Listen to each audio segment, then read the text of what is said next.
지금 몇 명인가요? 저희 9명인 것 같은데. 야, 완벽해.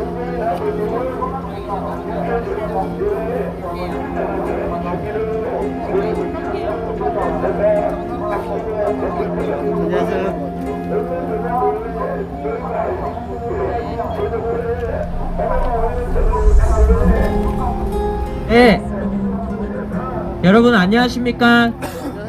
네, 지금부터 코로나 긴급 탈시설법이라 불릴 수 있는 감염병 예방법 일부 개정 법안에 대해서 저희가 발의를 환영함과 동시에 국회에서 무사, 신속, 촉구, 통과를 위한 기자회견을 시작하도록 하겠습니다. 저는 오늘 기자회견의 사회를 맡은 전국장애인 차별철폐연대의 정책국장 변재원입니다.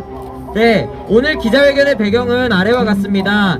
작년 한 해 코로나19 등의 팬데믹으로 인해서 서울 신화제어런 안산평화의 집 등의 수많은 장애인 거주시설에서 집단 감염과 집단 사망이 발생하였습니다. 그러나 정부는 코호트 격리라는 이름 아래 장애인 거주시설에서의 집단 감염과 집단 사망을 무시하였습니다. 나아가 장애인들이 사망하더라도 장애인들이 감염되더라도 정부는 무책임으로 일관하였습니다. 이에 장애계는 사회적 거리두기의 원칙이 왜 장애인에게만 적용되지 않냐며 크게 분통을 터뜨렸고 그리고 크게 투쟁해왔습니다. 그 결과 저희는 서울시를 대상으로 긴급 분산 조치라는 명령을 통해 서울 신화제어런에 있는 발달장애인분들이 자기의 권리를 지키고 사회적 거리두기를 할 수 있는 환경을 조성했던 바도 있습니다. 그러나 사흘 만에 돌아갈 수밖에 없었습니다. 그 이유는 단 하나였습니다. 정부는 그리고 지자체는 관련된 법안이 없기 때문에 오랫동안 유지할 수 없다. 따라서 장애인들은 다시 코호트 격리되어야 한다. 그것이 정부의 주장이었습니다. 이에 최근 장혜영 의원을 비롯한 10인의 의원은 감염병 예방법의 일부 개정 법안을 오늘 발표함으로써 정부가 더 이상 이러한 감염병을 비롯한 팬데믹 시대에 장애인 거주시설 그리고 사회복지시설에서의 감염 발생 시 긴급 분산 조치에 임하는 긴급 탈시설에 임하는 지역사회로의 자립 그리고 그에 적합한 서비스 지원 등을 할 수 있는 의무로 해야 하는 골자의 법안을 발표하였습니다. 이에 저희는 오늘 기자회견을 통하여 위 법안의 발의를 환영할 뿐만 아니라 법안이 실제로 개정될 수 있도록 국회에 긴급하게 촉구할 예정입니다. 먼저 이 법안을 발의한 장혜영 의원의 발언을 통해서 본 법안의 발경을 듣고 그리고 나아가서 이 법안이 앞으로 어떠한 과정을 통해서 우리 사회에 안착될 수 있을지 그 소감을 듣고자 합니다. 첫 번째 발언입니다. 정의당 제21대 국회의원 비례대표 장혜영 의원의 발언을 듣도록 하겠습니다. 시민 여러분 안녕하십니까? 정의당 국회의원 장혜영입니다. 우리가 익히 알고 있는 코로나 방역의 제1원칙이 무엇입니까? 바로 사회적 거리두기입니다. 그런데 이 원칙으로부터 예외로 적용되고 있는 사람들이 있습니다. 바로 시설에서 살고 있는 장애인입니다. 코로나 바이러스는 사람을 차별하지 않습니다. 누구든지 감염될 수 있습니다. 그런데 왜 우리 정부의 사회적 거리두기는 장애인을 차별하고 있는 것일까요? 이 문제를 해결하기 위해서 오늘 저는 법안 발의 기자회견을 갖습니다. 코로나 긴급 탈시설 법안을 발의하기 위해 저는 곧 국회 소통관에 설 예정입니다. 벌써 1년 전입니다. 1년 전인 2월 20일에 청도 대남병원에 코로나19의 국내 첫 사망자가 발생했습니다. 우리가 확인한 것은 안전과 존엄의 불평등이 여전히 존재한다는 가슴 아픈 사실이었습니다. 그리고 지난 1년간 장애인 거주시설의 집단 감염 사례가 수차례 확인되었습니다. 지난 1월 12일자로 장애인 거주시설의 코로나19 확진 발생은 총 247명입니다. 10명 가운데 7명이 시설 거주 장애인입니다. 감염 분산 조치된 거주인에 대해서 제대로 된 지원이 이루어지지 않았고, 장애인 거주시설 확진자들 가운데 출입이 자유로웠던 종사자들에 비해서 입소자의 감염률이 훨씬 높았다는 것은 이러한 코호트 격리, 집단 격리가 결코 방역에 도움이 되지 않는다는 것을 반증합니다. 2월 10일 0시 기준으로 코로나19 사망자 가운데 52.3%에 달하는 777명의 장애인 거주시설을 포함한 집단 거주시설에서 발생했습니다. 이에 제가 오늘 발의하는 코로나 긴급 탈시설법의 취지와 내용을 간략하게 말씀드리겠습니다. 감염 취약계층이 집단적으로 거주하는 사회복지시설 안에서 감염병이 발생할 경우 그 시설을 일시적으로 폐쇄하고 감염병 의심자를 격리시설 및 임시거주시설로 분산 조치하는 것입니다. 그리고 그렇게 분산 조치된 거주인들에 대해서 의료, 방역물품을 지급하고 복지 서비스를 제공하는 등 생활 지원 또한 의무화하는 것을 골자로 하고 있습니다. 물론 이 법안에서 아쉬운 점들도 있습니다. 감염병 발생 거주시설로 이 긴급 탈시설의 대상을 한정한 것입니다. 그리고 긴급 탈시설에 대한 정확한 정의를 적지 못한 것도 아쉬운 부분입니다.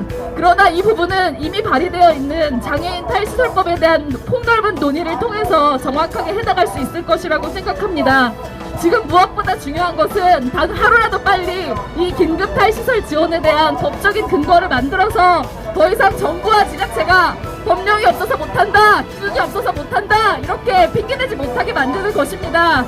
왜냐하면 모든 시민들의 생명은 동등하게 존엄하고 동등하게 그 안전을 보장받아야 하기 때문입니다. 오늘 이 자리에 이렇게 긴급 탈시설법 개정을 위한 첫걸음에 함께 해주시는 시민사회 여러분들, 또 언론사에 관련된 모든 분들께 다시 한번 감사의 말씀을 드립니다. 열심히 하겠습니다. 함께 해주십시오.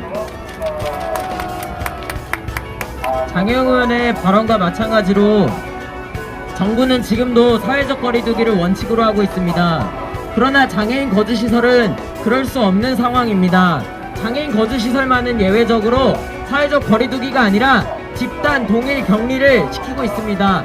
그 안에서 집단적으로 감염되고 집단적으로 사망하고 있음에도 정부나 지자체는 법이 없다는 이유만으로 지금까지 무시해왔습니다. 시설 내 장애인들이 죽어가고 시설 내 장애인들이 병원에 갈 권리를 박탈당했음에도 정부는 그저 제도가 없다라는 핑계 아래 움직이지 않았습니다. 신화재활원도 마찬가지였습니다. 안산평화의 집도 마찬가지였습니다. 작년에 정말 많은 전국의 장애인 거주시설에서 집단 감염과 사망이 발생하였습니다. 청도 대남병원 사례가 발생한 지 1년이 지났습니다. 장혜영 의원의 말처럼 이제는 더 이상 기다릴 것이 아니라 국회가 나서서 긴급탈시설법과 버금가는 이번 감염병 예방법의 일부 개정 법안을 신속히 발의하고 나아가 촉구할 수 있어야만 합니다. 자, 두 번째 발언으로는 장애와 인권 발바닥 행동가의 활동가인 정민구 활동가의 발언을 통해서 이러한 탈시설이 왜 중요한지, 그리고 긴급 분산 조치가 왜 중요한지 등을 듣도록 하겠습니다. 네, 반갑습니다. 장애와 인권 발바닥 행동에서 활동하는 정민구라고 합니다. 감염법 예방법이 발의되어 너무나도 기쁩니다. 이 법은 장애인 거주시설에서의 긴급 탈시설을 규정한 법입니다. 전장현 그리고 발바닥 행동에서는 감염병 확산을 위해서 긴급 탈시설이 시급하다는 주장을 아주 오래전부터 해왔습니다. 송파구에 위치한 100명 이상의 거주인들이 생활하시는 신화원이라고 하는 시설에서는 집단 감염이 시작되었고, 전장현에서는 12월 29일부터 40일이 넘는 기간 동안 차디창 광화문에서 농성을 이어가며 긴급 탈시설을 주장해 왔습니다. 하지만 농성이 시작된 지 17일 만에 긴급 탈시설 형태로 분산 조치가 이루어졌지만 다시 며칠이 지나지 않아 58명의 거주인분들이 다시 돌아왔고요. 지금은 100명 넘는 대다수의 거주인분들이 시설로 다시 돌아온 상태입니다. 그 원장은 그렇게 이야기합니다. 신하원 원장은 신하원은 안전하다라고 이야기를 하고 있습니다. 하지만 저는 신하원이 왜 안전하다고 주장하는지 잘 모르겠습니다. 신하원의 거주인분들은 총 현원이 117명입니다. 그 중에 3명은 병원에 가 있어서 이 114명이 현원이라고 했을 때 신하원의 생활할 수 있는 방은 60여 개가 되지 않습니다. 그렇다면 1인 1실이 되지도 않는 신하원 그곳에서 도대체 무엇이 안전하다고 하는지 알 수가 없습니다. 우리가 사회적 거리두기를 하고 5인 이상 집합금지를 하는 이유는 그것이 최소한의 안전장치이기 때문이지 이것을 통해 우리의 안전을 담보받을 수는 없습니다. 신하원에 있는 생활실에서는 1인 1실이 불가능합니다. 참고로 전체 장애인 거주시설의 40%는 한 방에서 5명이 넘게 생활하는 그런 시설들입니다. 한마디로 언제 이 코로나 상황이 확산돼도 감염병이 어떤 시설에서 다시 확산된다고 해도 이상하지 않은 그런 곳들이 지금 대한민국의 시설의 현실이라고 할 수 있을 것 같습니다. 상황이 이러할진데 서울시에서는 전장현과 약속한 탈시설 민간협의체 또한 열고 있지 않습니다. 어떻게 신하원에 계신 분들이 안전을 담보할 수 있단 말입니까? 이분들의 안전을 담보하기 위해서는 시설이 아니라 지역사회로 탈시설 그것만이 이분들의 안전을 담보할 수 있는 길일 겁니다. 얼마 전 신하원에서 탈시설을 희망하고 계시다는 분의 얘기를 들었습니다. 현지로서 자신의 탈시설 의사를 밝혔고 현재 그분은 장애여성 공감의 지원으로 탈시설을 준비하고 계신 것으로 알고 있습니다. 그 상황을 그 이야기를 들었을 때 너무나 울컥하는 마음이 들었습니다. 제 눈에는 이분이 불타고 있는 집에서 살고자 뛰쳐나오는 것으로 보였습니다. 탈시설은 권리입니다. 그것도 생존권입니다. 장애인은 시설이 아닌 지역사회에서 살아갈 수 있다라고 하는 그 탈시설은 장애인의 생존권으로 우리는 바라봐야 하는 것입니다.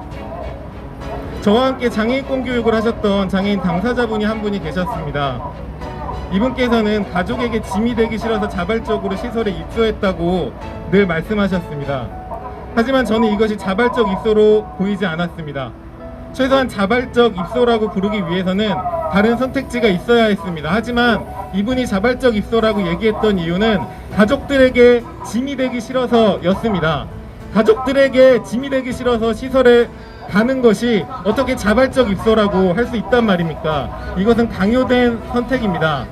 우리나라에는 1557개의 장애인 수용시설이 있고 3만 명 가까운 장애인들이 그곳에 거주하고 있습니다. 이 중에 67%는 강제적으로 입소를 하고 있다라고 이야기하고 있고 나머지 23%는 자발적 입소로 분류가 됩니다. 하지만 이 자발적 입소는 지금 제가 말씀드린 것처럼 자발적이지 않은 사회적으로 강요된 자발성이라고 생각을 합니다. 죽거나 나쁘거나는 선택이라고 부를 수 없는 것입니다. 지역사회에서 살아갈 수 있는 보기가 주어졌을 때 우리는 이것을 선택이라고 부를 수 있을 것입니다. 이렇게 강제로 시설에 입소하게 되면 평균 10년은 시설에서 살아갑니다. 좀 더 정확한 통계를 말씀드리자면 거주시설 장애인의 58% 이상이 평균 10년 이상 시설에서 살아간다고 합니다.